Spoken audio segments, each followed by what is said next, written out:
و در تاجیکستان در ولایت سوخت مرد 70 ساله را بازداشت کردند و حالا نگرانی خویشاوندانش این است که بعد اظهار نظرهایش درباره دعوت به ارتش او را در اتهام‌های سنگینی مثل افراط‌گرایی متهم کردن می‌خواهند.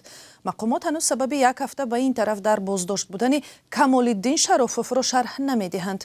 بازداشت شده به وکیل دفاع هم دسترسی ندارد. جزئیات این قضیه را همکارم میرزانبی خالقزاد تحقیق کرد و حالا با ما در استودیو است. میرزانبی، قضیه چی است بگویید؟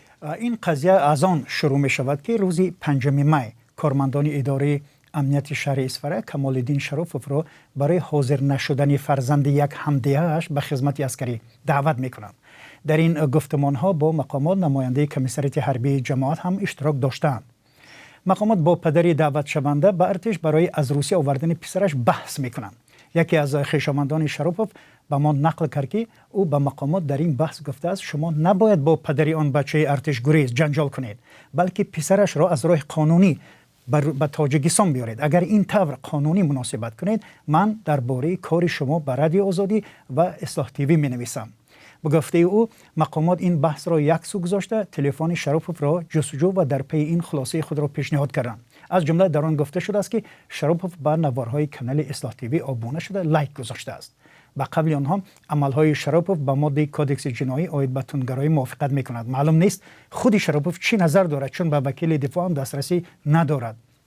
روز 10 می کارمندان اداره امنیت ناحیه شرافوف را به اداره ولایتی در شهر خوجند بردند و مفتشان به خویشاوندانش گفتند که سند ایبدارکنی به دادگاه فرستاده شده است. سامانه اصلاح و دیگر صحیفه‌های آن را که نزدیک به یک گروه مخالفین در اروپا هستند در تاجیکستان رسما ممنوع اعلام کردند. و حالت‌های مانند به این در گذشته هم جای داشت به فکرم میرزانبی، درست است؟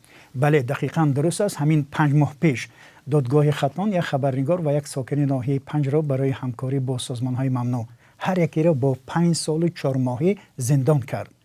دادگاه مولوده بویمرادزاده سابق مدیر معارف ناحیه 5، عبدالرحمن عزتمندوف خبرنگار تلویزیون دولتی جهانما، زایدوف سردار اداره دولتی بهداشت زمین و آبیاری در این ناحیه را برای همکاری با اصلاح تیوی مجرم دانسته است. مقامات گفتند که 4 محکوم شده از وضع معارف در ناحیه 5 به شبکه اصلاح تیوی شکایت کردند. بازداشت و مجازات ساکنان برای نشر معلومات‌های تنقیدی در شبکه‌های اجتماعی را سازمان‌های حامی حقوق تعقیب برای تنقید نامیده بودند. و گفته حامیان حقوق تاجیکستان با بهانه مبارزه با تروریسم و افراط‌گرایی آزادی بیان را سرکوب و ناراضیان را زندانی می‌کند. تشکر همکارم میرزانبی خالقزاد بود درباره قضیه با اتهام گویا افراط‌گرایی به جوابگری کشیده شدن مردی که درباره دعوت به ارتش صحبت ها کرده است.